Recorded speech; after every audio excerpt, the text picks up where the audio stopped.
गोटे मंत्र कहबी आपण समस्त कहबे कि एई मंत्रटी को भगवान को समर्पित कराई। ओम भूर्भुवस्वः तत्सवितुर्वरेण्यम भर्गो देवस्य धीमहि धियो यो नः प्रचोदयात्। आपण समस्त जानिथिबे एटा होचे हमर गायत्री मंत्र, बहुत पावरफुल मंत्र ये। यार इवोल्यूशन माने एटा अणा है हमर वेदरू, किंतु वेद अछि हमर चारि प्रकार, ऋग्वेद, सामवेद, यजुर्वेद, अथर्ववेद। सब वेदरे किछि ना किछि आम पाखरे सिग्निफिकेंस रहिछि।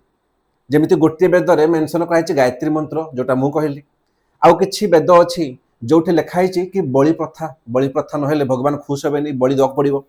आउ किछि एमिति वेद अछि जोठे छि मैजिक माने ब्लैक मैजिक काला जादू हला एसो मेंशन अछि।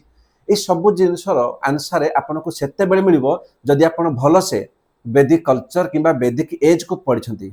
आउ मु कहि रखिबी आपण जे कोनोसी एग्जाम दियंतु, ओएसएससी हो, ओट्रिपलएससी हो, ओपीएससी हो, यूपीएससी हो, एंशिएंट हिस्ट्री रो सबुठु इंपोर्टेंट सब्जेक्ट भितर गोटी होचे हमर वैदिक एज किंबा वैदिक कल्चर। तो जो माने भी एपर्यंत देखी नाहंती तळे लिंक अछि सेठी क्लिक करंतु एंड कंप्लीट वैदिक एज को पढ़ंतु।